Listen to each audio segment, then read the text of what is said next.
Attorney Mitch Martin comes back from a business trip early and is shocked to find out that Heidi, his girlfriend, takes part in orgies with a variety of people.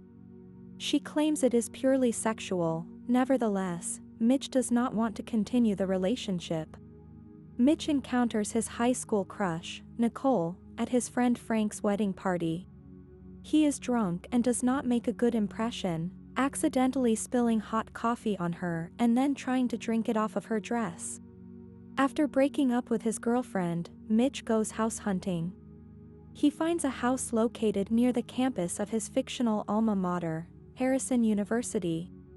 Mitch's other best friend Bernard, who owns a chain of electronic stores named Speaker City, throws a party at Mitch's house and hires Snoop Dogg to play so Mitch can get his mind off his ex-girlfriend. The party, dubbed Mitchapalooza, is a huge success and puts Mitch and his friends at the top of the college social scene, causing these former college buds to revert back to their frat boy days. During the party, Frank, who had a reputation as the heavy drinking, hard partying Frank the Tank back in college, has his wife under the impression that he's matured and left the part of his life behind. However, he gets drunk and goes streaking through the neighborhood and is found by his new wife and her friends. This strains their marriage. The next morning, Mitch wakes up with Darcy and at first he's a bit concerned, but she assures him it was simply casual sex. In the aftermath of the party, the trio meet Dean Pritchard.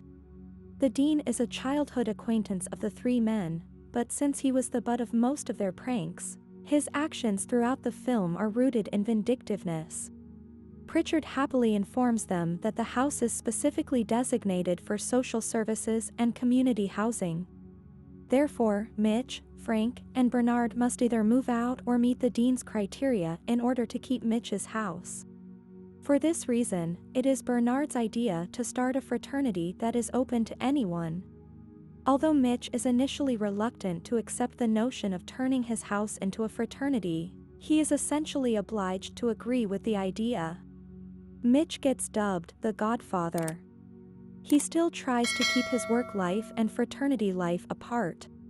Regardless, he is approached by countless people even at work who want to become members of his fraternity. The fraternity is an outlet for the stress and boredom that is associated with the monotonous 9-to-5 lifestyle for many members. Mitch, while in a meeting with his boss, Mr. Goldberg, is visited by Darcy and awkwardly discovers she is his boss' daughter, who happens to be graduating from high school. This stuns Mitch, who awkwardly shakes her hand. To make matters more humiliating, word has already leaked out around the office about Mitch hooking up with Darcy at the party, which he denies ever happened in order to protect his reputation. All does not go well. One of the fraternity members, an elderly man known only as Blue, dies during his birthday celebration. Frank's wife asks for a divorce at Blue's funeral, forcing heartbroken Frank to live with Mitch in the fraternity. Mitch invites Nicole and her daughter to a birthday party for Bernard's son. However, she shows up with a date, Mark. Mitch later accidentally catches Mark making out with one of the birthday hostesses in the bathroom but doesn't tell Nicole. To cover himself, Mark tells Nicole that he caught Mitch doing the dirty deed. This, along with Mitch's secretiveness regarding the fraternity, strains his relationship with Nicole, especially after asking her out for coffee and having the chef refuse his money, and puts his meal on the house in order to show his support for the fraternity. Nicole becomes even more suspicious when the cook calls him the Godfather, and to make things even more awkward for Mitch, Darcy and her friend walk by and say hello to Mitch, making Nicole think he is a cradle robber after they reveal they have to go to a prom committee meeting for their high school, leaving Nicole to walk away disgusted. The main obstacle is still Dean Pritchard, and when he claims the group violated an assortment of university policies, the fraternity house is boarded up. He also claims that the students who participated in the non-sanctioned fraternity are subject to expulsion. Nonetheless, Mitch finds out that the group has the right to bypass this legality by completing a series of activities that range from academics and athletics to community service, debate, and school spirit.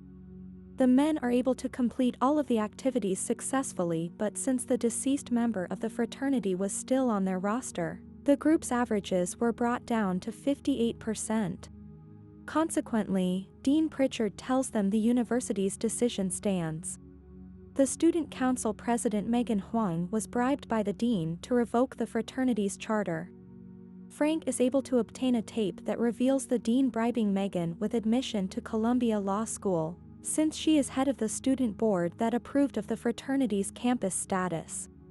Accordingly, the dean's credibility is destroyed. The front of the newspaper the next day claims that the dean was fired after a bribery scandal. The fraternity's charter is reinstated and the fraternity's old house is replaced with Dean Pritchard's house.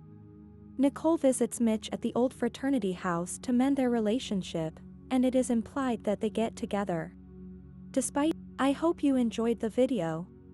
Let us know in the comment section below which movie you want us to recap next. As always, until the next time.